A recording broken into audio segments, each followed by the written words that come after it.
Welcome to Latté Art with Dietra and Static. So here are a few of the tips that I learned from the barista and Latté Art course from the other day. I will be using any classic mug. Right now I'm using decaf, whatever, instant coffee. Any type of milk, I'm using whole milk, but if you are wanting to use a soy milk or oat milk, they have a specific kind that says barista on it that helps it make it foamier. So any type of milk, I'm using whole milk. And then a milk frother, which I'm using this one, which I got at a thrift store with this type of top.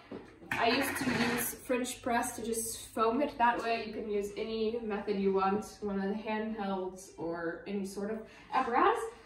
And then a secret that I learned from there is using one of these. So I will show you now. I'm just going to begin by doing one. I'm going to make it a little stronger, maybe two of these to make the espresso. So that's basically what I'm using for this time. You can also use like espresso instant or any type you want, or chicory root. I got this on sale to try, natural source of energy. Chicory root, or you can use beans, whatever you prefer. And then hot water.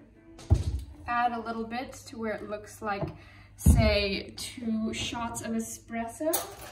Give it a little stir. That might have been a little bit too much water than I normally add, but that's fine.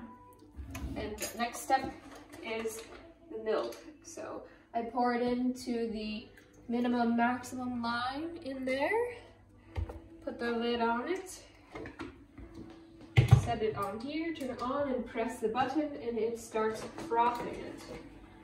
And so now one of the tricks they taught, I used to pour it straight from this into the coffee, but the liquid would stay on the bottom and the foam would stay on the top. So when you poured it out, the liquid came out and the foam stayed inside of the apparatus. But now, this is where this comes in handy, because if you take it from the coffee or milk frother, you pour it in here, pour it back in, pour it in, pour it back in here, and then you can use that kind of makes the consistency one, so you can then control it a bit more. And that was one of the things they do at the coffee shop that we were at. The milk steamer, the pipe that comes in, they do it in here, and then pour it in another one, pour it back in, pour it in another one, pour it back in, and then that's how they use the more control and more consistency going all the way through. So just waiting for that milk to finish. It heats it up in here as well as frothing it. Wonderful. Again, if you're using a small version of a French press like I used to, I would microwave, heat up the milk, put it in, and many times, and it works very well. Just go. go. This does it all at once, heats it up, and it will stop itself when it's done. Sorry for the delay. So I will be doing a heart for the latte art. Oh. And the goal is you want to hold it up above 10 centimeters. No idea what that is in inches. It just looks about this. So you hold the cup kind of at an angle, 10 centimeters up, and consistently pour it in.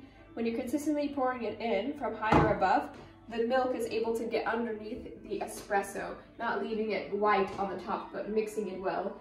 And the closer you get to it, the more the white will stay on the top. So when you go to do the art, you hold it closer to it, holding the cup straight, and it will foam, it will make a white circle here, and then you will pull it up and go back through to make the heart.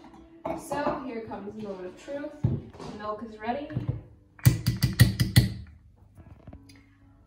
Pour it into this one to get it a single solid consistency. And then at the cafe shop they did that on the surface. So here, 10 centimeters above, pouring it in. Can you see it in the cup?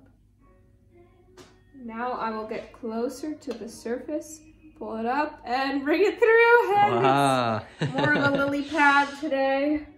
And I Beautiful. still have a bit more milk left. I could have gone up higher longer, but that's the gist of it. Look So at if I go that. again from this side, holding it up higher, and then holding it up at the top, it kind of has lost its power. Okay, so that's now snow pile. Now you can make a snowman. And you can, what I like to do is sprinkle a little sugar on the top. It kind of makes it a little crusty after sitting on it for a couple seconds and gives a nice little crunch to it. So, you can either have this version or use a little bit of skill and have that version. See you next time.